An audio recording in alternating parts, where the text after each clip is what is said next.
il faut que tu arrêtes d'être la fille gentille, d'accord? La fille avec laquelle on écrase, avec laquelle on utilise comme si on était un papier mâché.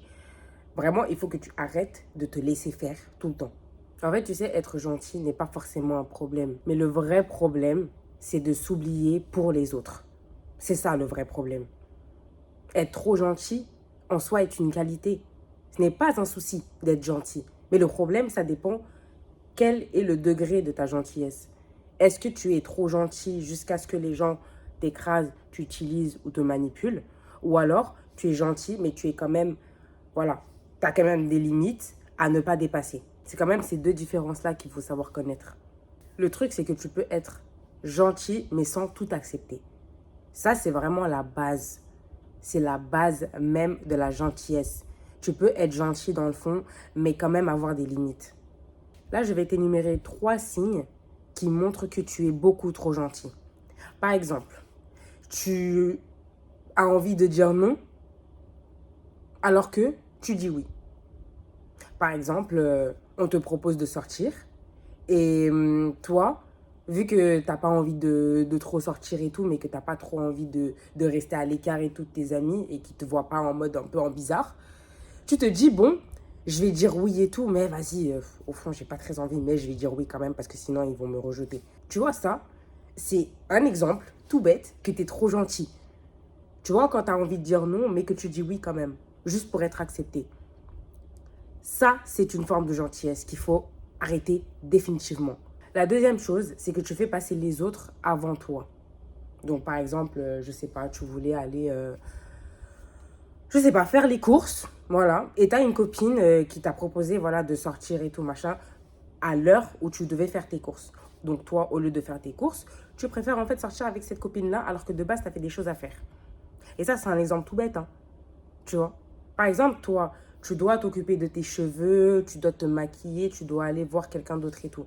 Et là, t'as une personne qui arrive et tout et qui te dit oui, est-ce que tu peux me rendre ce service et tout parce que en fait, enfin bref, la personne elle commence à t'expliquer toute sa vie et toi tu es là en mode bon, je dois faire ça mais bon allez, vas-y, je vais quand même accepter. Non, tu as des choses à faire, tu respectes ce que tu es censé faire. Tu vas pas en fait aller te libérer pour quelqu'un en fait qui est là, qui est venu prendre ton temps en fait. Ça ne marche pas ça. Ça c'est un exemple tout bête pour te dire que tu mets les autres avant toi.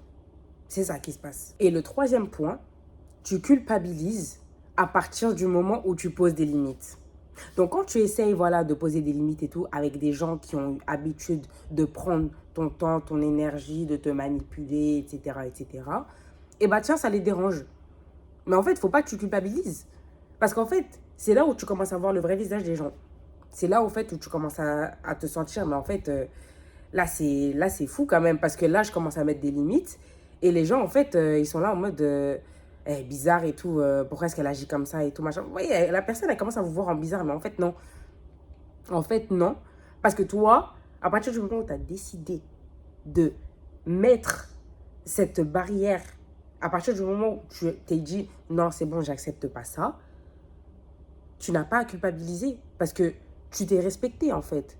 À partir du moment où tu mets des limites, c'est que tu te respectes envers toi-même. C'est tout. Et si les gens ne sont pas capables de comprendre ça, eh ben c'est leur problème et t'as qu'à changer d'amis en fait. Vaut mieux être seul que mal accompagné.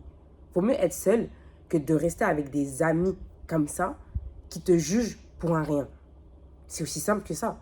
Et s'ils trouvent que tu as changé, que tu es beaucoup plus méchante, que je sais pas quoi, c'est leur problème. Parce que eux, ils ont été habitués en fait à la version de toi qui acceptait tout, qui disait oui à tout, etc. Et à partir du moment où tu commences à mettre des barrières, ah tiens, ça les dérange. Mince alors. Mais c'est pas grave. Parce que toi, au moins, en faisant ça, tu te respectes. Et si eux, ils sont pas capables de comprendre ça, eh ben c'est leur problème. C'est leur problème. Tu sais, il y a une chose aussi, c'est que les gens en profitent de ta gentillesse. Voilà. Ils reçoivent plus que ce qu'ils en donnent. Et ça, c'est tellement réel parce qu'en fait, à partir du moment où tu commences à analyser l'attitude des gens qui t'entourent, c'est là où tu commences à te dire, mais en fait, qu'est-ce que cette personne, elle a fait vraiment pour moi? Parce que moi, je suis là et tout le temps, je lui donne des services et tout, machin, je le rends service et tout, etc. Je suis toujours là pour cette personne et tout, etc. Mais qu'est-ce que cette personne, en fait, elle a fait pour moi? À part telle chose ou telle chose. Et des fois, il y a des gens qui font rien. Hein. Juste, ils font genre, ils sont gentils. Mais quand en fait, il s'agit de retourner ce qu'ils reçoivent envers la personne, et ben là, tout d'un coup, il n'y a plus personne. Donc ça, c'est la preuve que les gens t'utilisent. À partir du moment où c'est pas réciproque sur ce côté-là, les gens t'utilisent, tout simplement. Et surtout, ces personnes-là, elles savent que tu reviendras toujours. Elles savent. Elles se disent, bon, allez, la personne elle a dit non, mais c'est pas grave. Si dans 2 semaines, il y a toujours besoin d'elle, je sais qu'elle va dire oui et tout. Et le pire, c'est quoi? C'est que cette personne, elle a raison. Parce que 2 semaines après, elle va te demander un service et tu vas accepter encore une fois. Par exemple, tu es là, tu es quelqu'un qui a une voiture et tout. La personne, elle sait que voilà, tu as une voiture et tout, et que tu peux en fait l'aider. Tu vois, tu peux lui rendre un service et tout. Oui, tu peux me déposer ici. Oui, tu peux me déposer là. Alors qu'ils ne sont même pas dans un cas extrême. Hein. C'est pas comme si voilà, c'était compliqué et tout pour eux. Enfin, non, en gros, ils ont d'autres moyens de le faire, mais ils préfèrent t'appeler et tout parce que toi, tu es sûr, tu es la facilité, tu es sûr, c'est sûr que toi, en fait, la personne, elle va t'accepter et tout, etc. C'est aussi simple que ça. À partir du moment où ce genre de personne agit comme ça, c'est red flag. C'est red flag. Ça, tu ne restes pas. C'est pas possible. Donc maintenant, la question, c'est comment changer? Eh bien, c'est simple. Il faut que tu apprennes à dire non.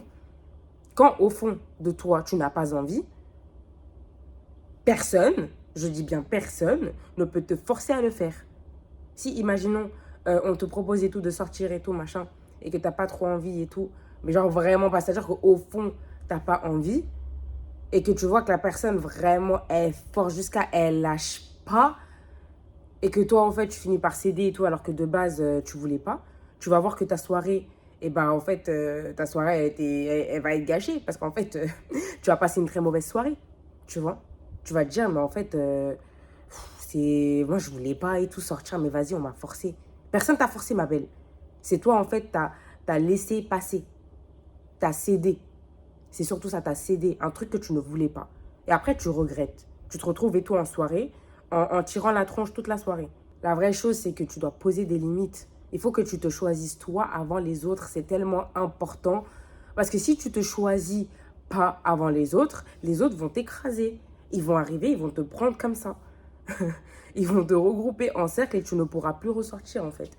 Donc c'est pour ça que c'est important de se choisir soi et en fait se dire ouais c'est quoi, c'est qu'est-ce que je veux en fait. C'est quoi en fait que j'ai envie là tout de suite. Si tu n'as vraiment pas envie de faire telle sortie, telle activité avec certains de tes amis, eh ben ne le fais pas. Qui te force? Si tu as envie de rester chez toi, reste chez toi. Si tes amis là, ils arrêtent de te parler juste parce qu'à chaque fois tu dis non ou à chaque fois juste t'as pas forcément envie, et ben juste c'est pas les bons amis, c'est tout. C'est tout. C'est aussi simple que ça. Et comme j'ai dit, il vaut mieux être seul que mal accompagné. Mais c'est vrai que oui, avoir des amis et tout, c'est important aussi. Mais il faut avoir des bons amis. Il faut bien les choisir en fait. Il ne faut pas prendre n'importe qui non plus. Et quand tu as ce genre de personne qui agit comme ça c'est prendre des amis n'importe qui. C'est vraiment n'importe qui. Donc vraiment, ce que je conseille, c'est choisir soi en premier. Et le reste, il va suivre. Tu vas arrêter en fait d'être trop gentil. Parce que toi-même, tu sais qui tu es, tu sais que dans le fond, tu es quelqu'un de gentil. Mais il ne faut pas pousser. Tu vois, il ne faut pas abuser de la confiance non plus. Parce que sinon, tu risques clairement de te brûler les ailes tout seul et pour rien. C'est inutile. Et vraiment, j'aimerais finir par dire que être gentil, c'est une qualité. Mais se laisser manquer de respect, ça, c'est un choix. D'accord? Ce n'est pas une qualité. C'est un choix que toi-même, tu as décidé de faire au fur et à mesure des années parce que inconsciemment, tu t'es dit que c'était normal, alors que ça ne l'est pas. Il faut que tu te rends compte que les gens profitent de toi. Les gens t'utilisent. Donc vraiment, il faut que tu arrêtes d'être gentil. C'est aussi simple que ça. Certes, tu peux pas en fait, on te dit pas en fait de devenir froide et tout du jour au lendemain parce que voilà, il y a certains niveaux quand même. Hein. Tu peux en fait devenir, comment dire, moins gentil, mais pas mauvais. D'accord? Parce que c'est pas en fait, on te dit pas en fait de devenir en mode oui, vas-y, sois mauvais, c'est toi avec celle-là. Non, je veux pas sortir. Non, non, on t'a pas dit ça. D'accord? On t'a juste dit en fait, de te poser des vraies questions. Et si t'as pas envie, bah voilà, tu dis tranquillement à la personne, je dis non, j'ai pas très envie de sortir et tout, machin. Je dis la vérité, si t'as pas envie de sortir, tu ne sors pas. Qui va te forcer même? Et si tu as envie d'aller ailleurs que ce que la personne te propose, eh ben, tu dis non, j'ai pas forcément envie de faire ça ce soir ou j'ai pas envie forcément de faire ça aujourd'hui. Tu n'es pas obligé en fait de rentrer dans les détails. Personne ne te force en fait à te justifier. Personne. Personne te force à te justifier. Donc, à partir du moment où tu ne veux pas faire un truc, tu ne le fais pas. Personne ne va te forcer. Donc voilà, être gentil, c'est une qualité. Mais se laisser manquer de respect, c'est un choix. Tout simplement.